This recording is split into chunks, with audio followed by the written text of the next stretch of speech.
தமிழக அரசு சார்பில் மார்ச் 22ஆம் தேதி தொகுதி மறுசீரமைப்புக்கு எதிர்ப்பு தெரிவித்து தென் மாநிலங்களின் கூட்டு நடவடிக்கை குழு கூட்டம் சென்னையில் நடைபெறுகிறது. இந்த கூட்டத்தில் பங்கேற்பதற்காக கர்நாடகா, ஆந்திரா, கேரளா மற்றும் பஞ்சாப், மேற்கு வங்காளம், ஒடிசா உள்ளிட்ட பல்வேறு மாநிலங்களைச் சேர்ந்த முதலமைச்சர்கள், எதிர்க்கட்சி தலைவர்கள் உள்ளிட்டோருக்கு தமிழக அரசு சார்பில் ஒரு அமைச்சர், ஒரு எம்பி நேரடியாக சென்று அழைப்பு விடுத்து வருகின்றனர். இன்று காலையில் டெல்லியில் தெலுங்கானா முதலமைச்சர் ரேவந்த் ரெட்டியை நேரில் சந்தித்து அழைப்பு விடுத்தனர்.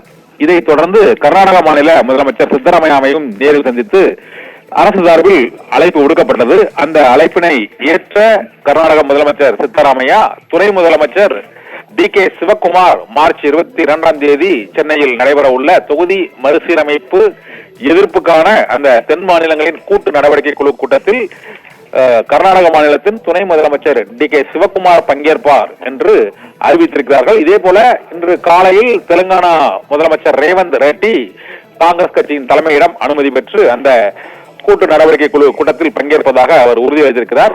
இதே போல ஆந்திர மாநிலத்திலும் அவர் ஜெகன்மோகன் ரெட்டி உள்ளிட்டோருக்கு அழைப்பு விடுக்கப்பட்டிருக்கிறது. இது தவிர ஒடிசாவிலும் அந்த மாநிலத்தின் முன்னாள் முதலமைச்சர் நவீன் பட்நாயக்கை நேரில் சந்தித்து நேற்று அழைப்பு விடுக்கப்பட்டது. அதே போல மற்ற மாநிலங்களைச் சேர்ந்த 7 மாநிலங்களைச் சேர்ந்த முதல்வர்கள், எதிர்க்கட்சி தலைவர்கள் உள்ளிட்டோருக்கும் இந்த தொகுதி மறுசீரமைப்பால் தென் மாநிலங்களைச் சேர்ந்த ஒரு எம்பிக்கள் தொகுதி, தென் மாநிலங்களுக்கான எம்பிக்கள் தொகுதி எண்ணிக்கை குறையக்கூடிய வாய்ப்பு இருக்கிறது.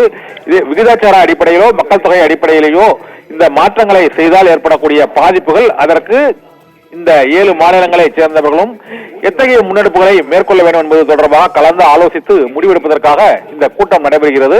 இந்த கூட்டத்தில் பங்கேற்பதற்கு இப்போது பல்வேறு மாநிலங்களைச் சேர்ந்த அந்த 7 மாநிலங்களைச் சேர்ந்த முன்னாள் முதலமைச்சர்கள் மற்றும் தற்போதைய முதலமைச்சர்கள், துணை முதலமைச்சர் உள்ளிட்டோரும் இந்த கூட்டத்தில் பங்கேற்று மத்திய அரசுக்கு அவர்கள் இந்த தொகுதி மறுசீரமைப்பால் தங்களது மாநிலங்களின் எம்பி தொகுதி எண்ணிக்கை குறைவதை தடுப்பதற்கான நடவடிக்கைகளை மேற்கொள்வதற்கும், விகிதாச்சார மக்கள் தொகை அல்லது புரோரேட்டோ முறையில் எந்த அடிப்படையில் அந்த மாற்றங்களை மேற்கொள்வது என்பது குறித்து முடிவு செய்து மத்திய அரசிடம் அவர்கள் அறிக்கை சமர்ப்பிக்க இருப்பார்கள் என்றும் அறிவிக்கப்பட்டிருக்கிறது.